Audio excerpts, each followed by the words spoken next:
Hi, everyone. Hello. We're here to discuss the intertwined functionality of the HLPs and how they work together to implement evidence-based practice in any classroom. I'm Ruby Wynn, Associate Professor of Special Education at the Minnesota State University in Mankato. I have over 26 years of experience in education and over half of that in special education. Hi, I'm Kyena Cornelius, and I'm a clinical associate professor at the University of Florida. And we all know I'm older than Ruby, so we're just going to say I too have more than 26 years of experience in special education. We're going to talk about the HLPs. So let's start with that definition. If you're new to the HLPs, what are they? They are that set of practices that are fundamental to teaching. This is those actions that teachers do in their classroom to move student learning forward. When the research team from Cedar Center and CEC first came together, they said, what we need is these practices that are limited in number, that they are going to be effective to move students learning forward. They're observed regularly in classrooms. There's a large research base behind them that shows that student learning goes forward. And we want to make sure that they can be used across grade levels, across content areas. Absolutely. And we've found that teachers, both pre service and in service, need more support. These are not new practices. We've just named them, defined them, and explicitly explained and taught them in our teacher preparation programs and in service professional development. More so now than ever, with teacher prep looking different in every state, with so many teachers entering the field, even from non traditional pathways, it's crucial that we have an identified common language for the most impactful practices a teacher can use in their classroom. Absolutely. And just like when you're learning anything new, it's important to actually learn the specific skills. There are 22 high leverage practices, so we need to learn them. You need to make sure that they are taught and that they are familiar, and you really have a good understanding. And then when you're ready to dive deeper, we're going to make that connection of how they interplay. Think about a musician. I'm going to learn to play that oboe, or maybe I learn to play the violin, but I'm going to really get them down in my personal skill built up before I join the symphony. Think about, like any good learning, you want to first learn each skill and then put them together. So here's the thing, they really aren't an either or. You're going to use them together. The HLP tells you the how we teach, and the EBP tells you what you'll do to implement the HLP. So I need to collaborate with my colleagues. HLP 1, the how. But what do I do? The EBP will help you with knowing the what. There's a process for identifying practices as evidence-based, and those analyses occur all the time. So we're getting new evidence-based practices identified almost daily. So because we know that not any one EBP will benefit every student, it's a good thing we have those analyses happening. And then we know that we have a repertoire of evidence-based practices that could be attached to any given HLP. The HLPs work for every student and benefit their learning and their overall well-being, but not every EBP will benefit every student. So we have a menu of options to help meet those individual needs based on which HLP we need to focus on. Or which high leverage practice we need to implement. It is so important that we see this intertwined functionality. Here are some examples.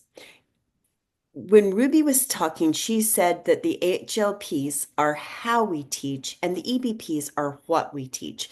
This list and this comparison makes that a little bit more concrete for us because you've probably heard of peer assisted learning strategies. That is a strong evidence-based practice where two students work together.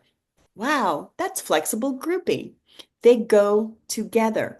But also, I'm going to use explicit instruction to teach students how I want them to, what my expectations are, and how I want them to use that strategy. If I look at self-regulated strategy development, there are so many of these great strategies for writing and now math. But what I'm really doing is moving students to be in charge of their own learning. Those are those cognitive and metacognitive strategies that support student independence. When I think about everything I do in a classroom, I want the evidence-based practice to be what I'm teaching. When I move forward with the high leverage practices, I want to make sure that I'm using as many as possible to get the student to that next level. And that was one of the things we talked about a lot as we were planning the practical guide to high leverage practices.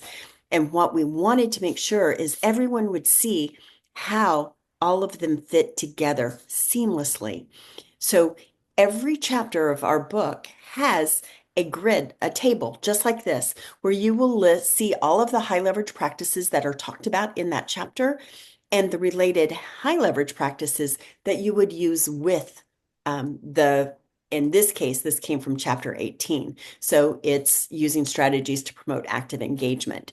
So these are the high leverage practices I would use with 18 as I was delivering these evidence-based practices that make sure you have been trained on that evidence-based practice. Implementation fidelity is what makes it an evidence-based practice. But we also Yeah. want to give you some resources. So yes, that fidelity piece is really important.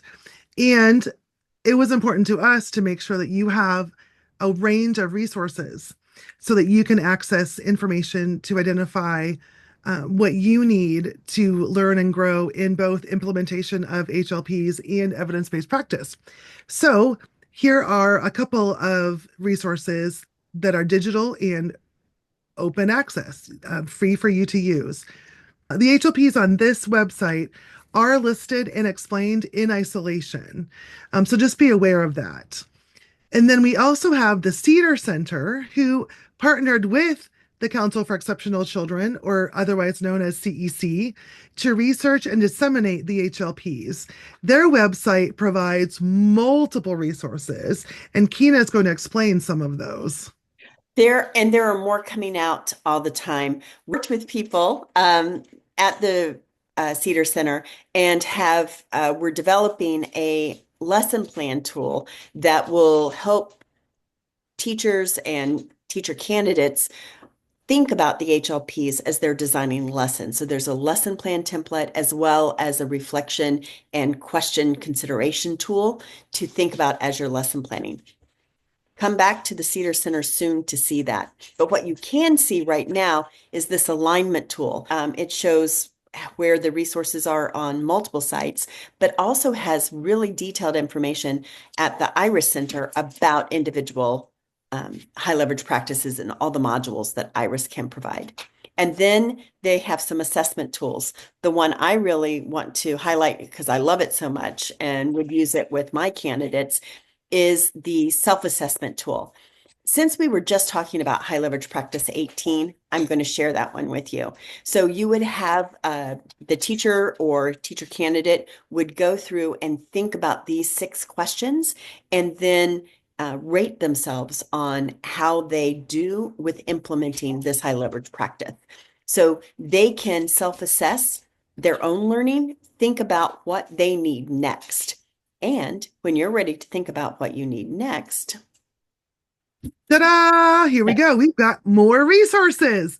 So the first book on the left, the white cover, or the white top half of the cover, is an overview of each HLP and how they're organized, how they came about, all the research, all the things you thought you would never want to know about the HLPs.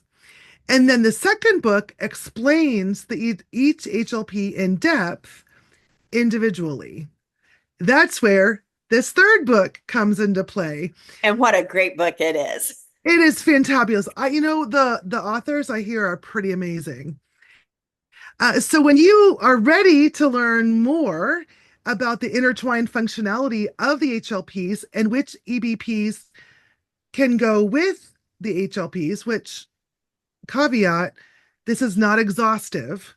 We just identified some EBPs that can be implemented with the HLPs and explain the intertwined functionality. There's an infinite number of options for the intertwined functionality, for which HLPs we combine and which EBPs we use to go with them. But when you're ready, go to this book.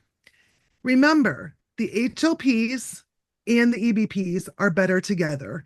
Just like all of those instruments in an orchestra, we learn each instrument in isolation, but when we put them together, the sound is more robust and rich.